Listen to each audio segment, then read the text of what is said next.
तिरोडा विधानसभा क्षेत्राचे महायुतीचे उमेदवार विजय रहांगडाले यांनी तिरोडा तालुक्याअंतर्गत येणाऱ्या गावात जात मतदारांचा आशीर्वाद घेतला।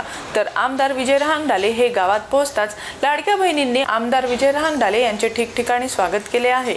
आमदार विजय रहांगडाले हे 2014 पासून तिरोडा विधानसभा क्षेत्राचे प्रतिनिधित्व करत असून आमदार असताना विजय रहांगडाले यांनी मतदारसंघात अनेक विकास कामे केली।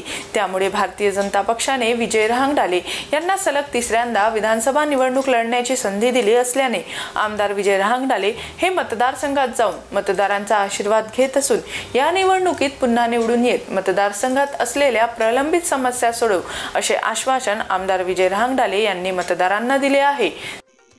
मी तिसऱ्यांदा असो की चौथ्यांदा असो, प्रश्न तिसऱ्या चौथ्यांदाचा नाही आहे। प्रश्न आहे ह्या क्षेत्राच्या विकासाचा आणि निरंतर विकास आणि जनसंपर्क असल्यामुळे सातत्याने सर्व लोकांचे कामं, विकासाचे कामं, जलसिंचनाचे कामं केल्यामुळे उदंड असा प्रतिसाद आपण सुद्धा सोबत फिरत आहात, लोकांचा मिळत आहे। भारतीय जनता पक्ष, राष्ट्रवादी काँग्रेस, शिवसेना महायुतीच्या कार्यकाळात जे लोकांना विविध योजनेचा लाभ मिळाला आहे त्यामुळे सर्व लोक आनंदित आहेत, उत्साहित आहेत।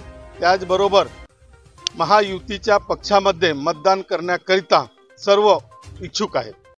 जीबी न्यूजचे प्रत्येक अपडेट मिळवून घेण्यासाठी तुम्ही आमच्या चॅनलला लाईक करा, सबस्क्राइब करा आणि शेअर करा। तसेच बेल आयकॉनला सुद्धा प्रेस करा। आपला जिल्हा, आपली बातमी, जीबी न्यूज गोंदिया।